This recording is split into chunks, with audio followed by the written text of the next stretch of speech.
నరేంద్ర మోదీ గారు ఢిల్లీలో ఉన్నారు, భారతీయ జనతా పార్టీ ఆయన ఢిల్లీలో ఉన్నారని అనుకుంటున్నారు. మన గ్రామంలో మనం తాగే నీళ్లు బీజేపీ ప్రభుత్వం కేంద్ర ప్రభుత్వం ఇచ్చిందే. మన గ్రామంలో వెలుగుతున్న లైట్లు కేంద్రం ఇచ్చిందే. మన ఇవాళ నించున్న ఈ రోడ్లు కేంద్రం వేసినవే. మురికి కాలువల దగ్గర నుంచి చూస్తే ప్రతి ఒక్కరు తీసుకుంటున్న పెన్షన్లో 2000 రూపాయలు కేంద్రం ఇస్తున్నదే. ఈరోజు ఉచిత బియ్యం అనేది కేవలం కేంద్ర ప్రభుత్వం మాత్రమే భరిస్తూ ₹1 రాష్ట్ర ప్రభుత్వం లేకుండా కేంద్రం ఇస్తున్న బియ్యమే. అలాగా ఉచితంగా మహిళలకు గ్యాస్ ఇస్తూ ఉన్నారు. ఎన్నో సంక్షేమ పథకాలు. సంక్షేమం అంతా కేంద్రానిది, సంక్షోభం అంతా రాష్ట్రానిది. మరి నరేంద్ర మోదీ గారు ఇన్ని పథకాలు చేస్తూ ఉంటే జగన్మోహన్ రెడ్డి గారు ఏం చేస్తున్నారంటే కేంద్రం ఇచ్చిన నిధులకు పేర్లు మార్చి వాళ్ళ నాన్న పేరో వాళ్ళ తాత పేరో ఆయన పేరో గోరుముద్ద అంటాడు, అమ్మఒడి అంటాడు, నాన్న పుట్టి అంటాడు. ఏదైనా పేర్లు తిక్క పేర్లు అన్ని పెట్టేసి దాదాపుగా కేంద్రం ఇస్తున్న నిధులకన్నిటికీ తప్పుడు పథకాలకు పేర్లు పెట్టి బటన్ నొక్కుంటూ స్టిక్కర్లు వేసుకుంటూ కోడిగుడ్ల మీద కూడా పిల్లలకి ఇచ్చే కోడిగుడ్ల మీద స్టిక్కర్ వేసుకున్న నికృష్టుడు నీచుడు జగన్మోహన్ రెడ్డి ఎక్కడ ఉంటారు భారతదేశంలో. స్టిక్కర్లు వేసుకుంటూ కోడిగుడ్ల మీద కూడా పిల్లలకి ఇచ్చే కోడిగుడ్ల మీద స్టిక్కర్ వేసుకున్న నికృష్టుడు నీచుడు జగన్మోహన్ రెడ్డి ఎక్కడ ఉంటారు భారతదేశంలో. స్టిక్కర్లు వేసుకుంటూ కోడిగుడ్ల మీద కూడా పిల్లలకి ఇచ్చే కోడిగుడ్ల మీద స్టిక్కర్ వేసుకున్న నికృష్టుడు నీచుడు జగన్మోహన్ రెడ్డి ఎక్కడ ఉంటారు భారతదేశంలో. రాజధాని కట్టలేని ఈ ఏకైక ముఖ్యమంత్రి. ఒక పక్షికి గూడు ఉంటుంది, ఒక చిన్న పిల్లాడికి అమ్మ ఉంటుంది. ఆకలిస్తే అమ్మ దగ్గరికి వెళ్దాం, ఆశ్రయం కావాల్సి వస్తే పక్షి కూడా గూడుకు చేరుకుంటుంది. అలాంటిది రాజధాని కూడా రాష్ట్రానికి ఒక గూడు లాంటిది. అలాంటిది ఈ రాష్ట్రానికి రాజధాని లేకుండా చేసి పిచ్చి తుగ్లకులాగా పిచ్చి పట్టినలాగా 3 రాజధానులు కడతానంటాడు. 1 గట్ల బాబు అంటే 3 కడతా ఉంటాడు.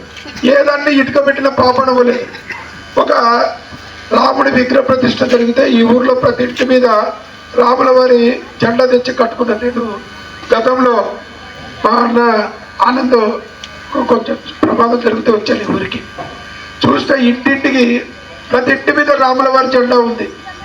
ఏంటి ఎవరైనా తెచ్చి కట్టారంటే ఎవరికి వాళ్ళు తెచ్చి కట్టుకున్నారు అని అన్నప్పుడు మరి రాముడి పాలన కోరుకుంటున్న ప్రజలందరూ కూడా ఖచ్చితంగా ఈ రాక్షసుల నుంచి తప్పించుకొని మనమందరం భారతీయ జనతా పార్టీకి ఓట్లు వేస్తే ఇక్కడ కూడా రాముడి రాజ్యం వస్తుంది.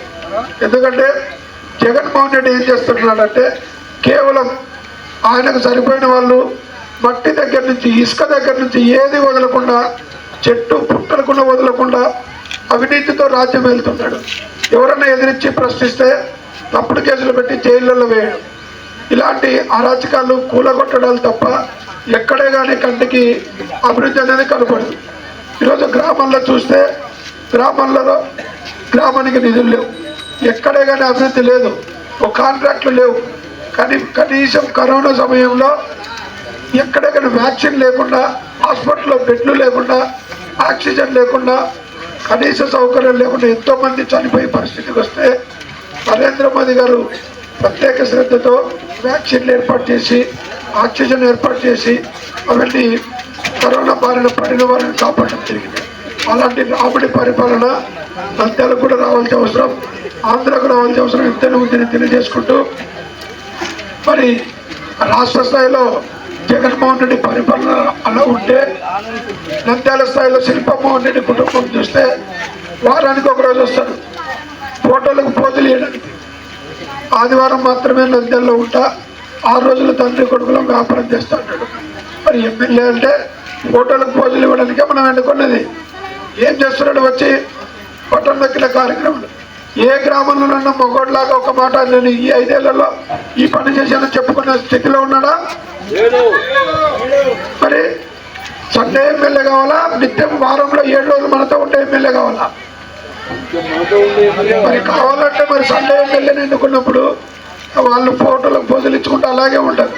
భారతీయ జనతా పార్టీకి ఒక అవకాశం ఇచ్చి చూస్తే రాముడి పరిపాలన ఇక్కడ కూడా వస్తుంది.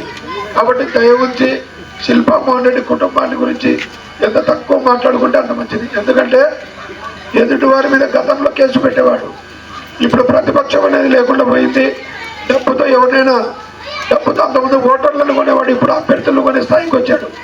ఏ పార్టీ టికెట్ ఇచ్చినా డైరెక్ట్గా అభ్యర్థులు కొందాం, డబ్బు ఉంది, అక్రమంగా పాపాలు చేసి సంపాదించిన డబ్బు ఉంది, కొందామనే స్థితికి వచ్చాడు. కాబట్టి ఓటర్లందరికీ కాకుండా ప్రజలందరికీ నమస్కారాలు పెట్టి మనం ఒక్కసారి మనం కోరుకున్న పరిపాలన రావాలి, సుపరిపాలన రావాలి, యువతకు ఉద్యోగాలు రావాలి, ఉద్యోగులకు జీతాలు రావాలి, ప్రశాంతమైన నంద్యాల చూడాలి.